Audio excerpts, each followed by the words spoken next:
मोहब्बत झांक लेती है।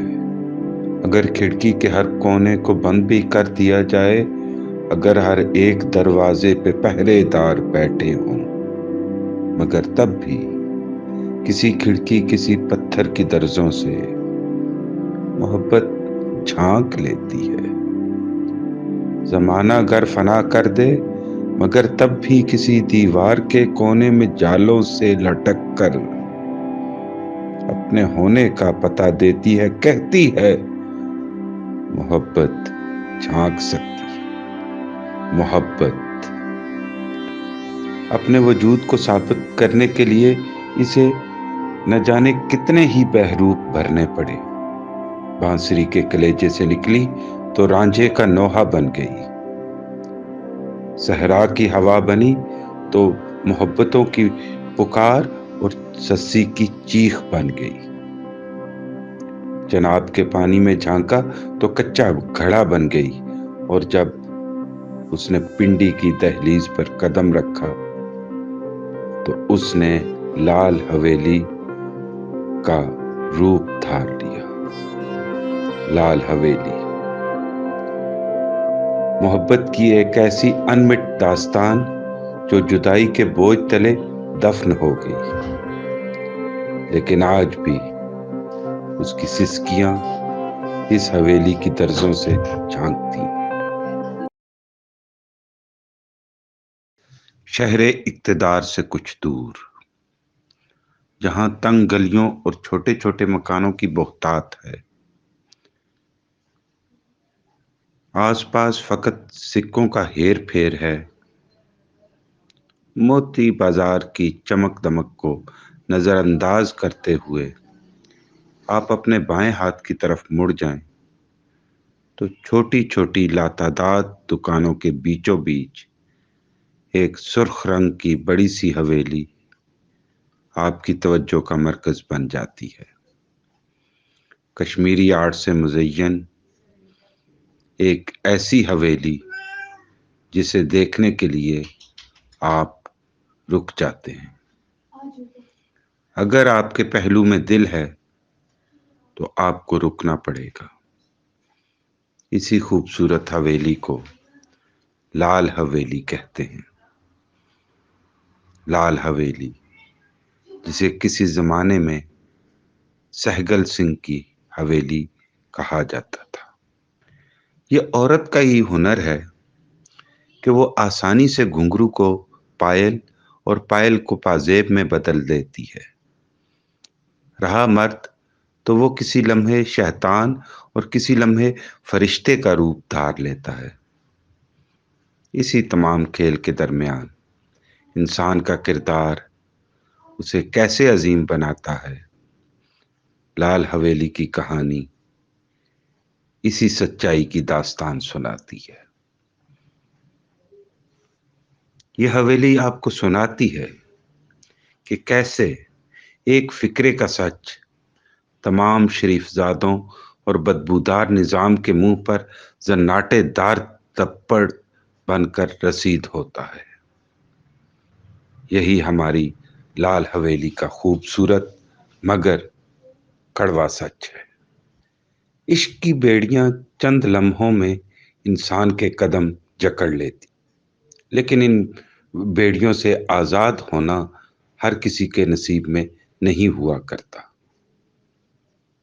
ये गिरफ्तारी इंसान खुद देता है, ये हथकड़ियां इंसान खुद पहनता है, लेकिन इनसे आज़ादी इंसान को नसीब नहीं हुआ करती।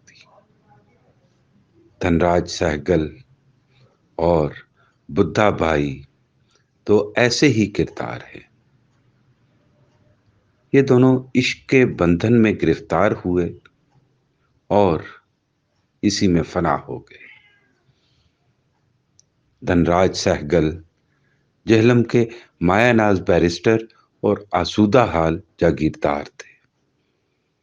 दूसरी तरफ बुद्धा बाई सियालकोट की एक मारूफ रक्कासा थी। सियालकोट का एक प्रोग्राम था जहां धनराज बुद्धा भाई को दिल दे बैठे। धनराज को बुद्धा बाई से इश्क हुआ और जब ये आग बुझाए न बुझी तो उन्होंने बुद्धा बाई से मरासम उस्तवार कर लिए। ताल्लुकात बढ़ते गए और एक दिन धनराज ने फैसला सुना दिया कि अब बुद्धा भाई का फन फकत उनकी अमानत है। रावलपिंडी की सारी जमीन या तो हिंदुओं की थी या फिर सिखों की। मुसलमान उस दौर में भी कसम पुरसी की जिंदगी गुजारा करते थे। धनराज की जमीनें पिंडी शहर और किरबो ज्वार में फैली थी।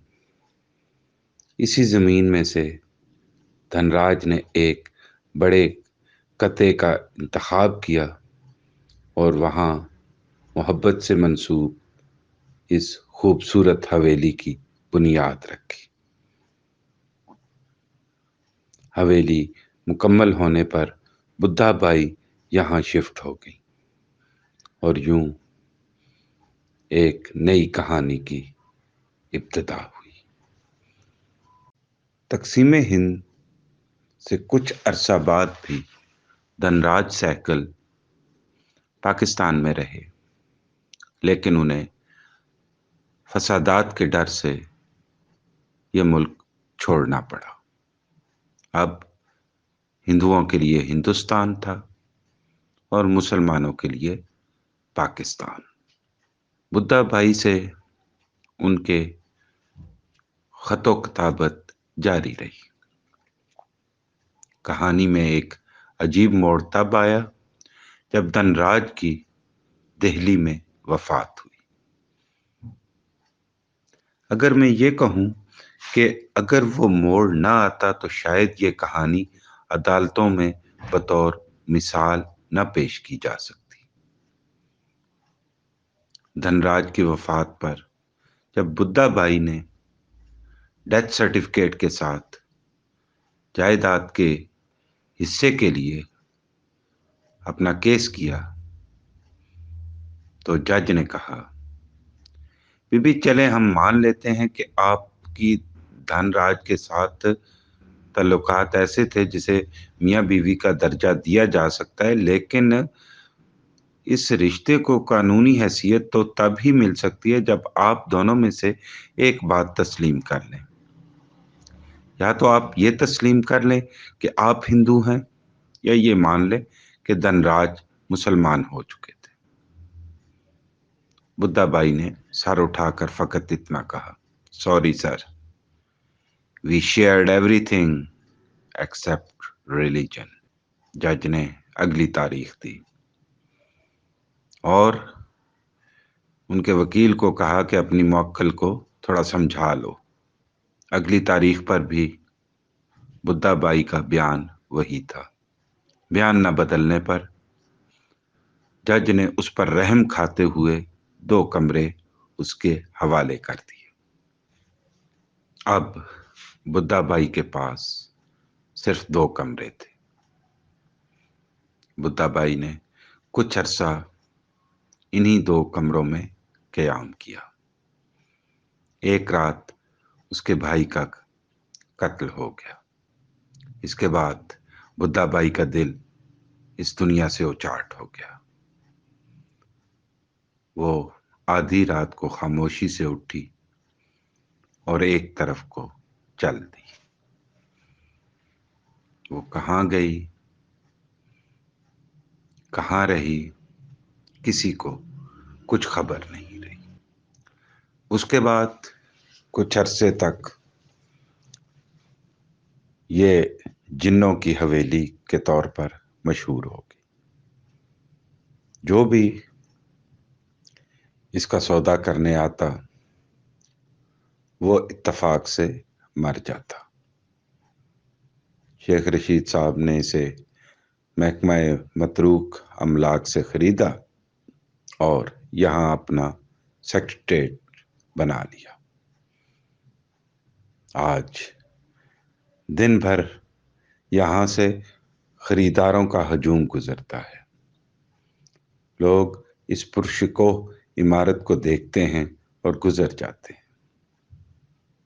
شیخ صاحب کے پاس لوگ مسائل لے کر آتے ہیں، کوئی اپنی چاک دامانی پہ ہنستا ہے اور کوئی اپنے حال پہ روتا ہے، ہر کوئی دھن اور سکے گننے میں مصروف ہے۔ لیکن جب چاند راتوں میں چکوری چاند سے ملنے کی ضد کرتی ہے، جب دسمبر کی سرد راتوں میں کوئی محبت سے اپنے محبوب کو پہلو میں بٹھا کر محبت کے قصے سناتا ہے، جب مرکت پر موجود واحد نرگس کا پھول بھی اپنے سر کو اپنی آغوش میں لے لیتا ہے، تب انہی راداریوں سے کبھی گھنگرو، کبھی پائل اور کبھی محبت کی سرگوشیوں کی آوازیں آتی۔ ایک جملہ تو اکثر دل والے سنا کرتے ہیں، وہ جملہ جو بدھا بائی نے شاید یہاں سے نکلتے ہوئے کہا ہوگا: سلامت رہو پتھر کے مکانوں، نہ دل والوں کو تم سے رغبت ہے اور نہ انہیں تم پسند ہو۔ اگر انسیت ہے تو ان یادوں سے جو ان پتھروں کی درزوں سے جھانکتی ہیں۔ شاید اس نے آسمان کی طرف منہ کر کے اتنا کہا ہو: اے خدا، تو نے انسان بنائے ہی کیوں تھے، فقط پتھر بنا دیتا، نہ محبت ہوتی، نہ دل ٹوٹا کرتے اور نہ یہ ستم ہوا کرتے۔ خوش رہو پتھروں اور پتھر کی حویلیوں، اب تو اس حویلی کا آخری مکین بھی یہاں سے جاتا ہے۔ اسی دوران سرگوشیاں خاموشی کا روپ دھارتی ہیں، فضا میں رہ جاتی ہے تو فقط ایک جملے کی گونج: We have shared everything except religion۔ لوگ سہم جاتے ہیں، خوف زدہ ہو جاتے ہیں، بھاگ جاتے ہیں۔ محبت کی سرگوشی سننا ہر کسی کے بس کی بات نہیں۔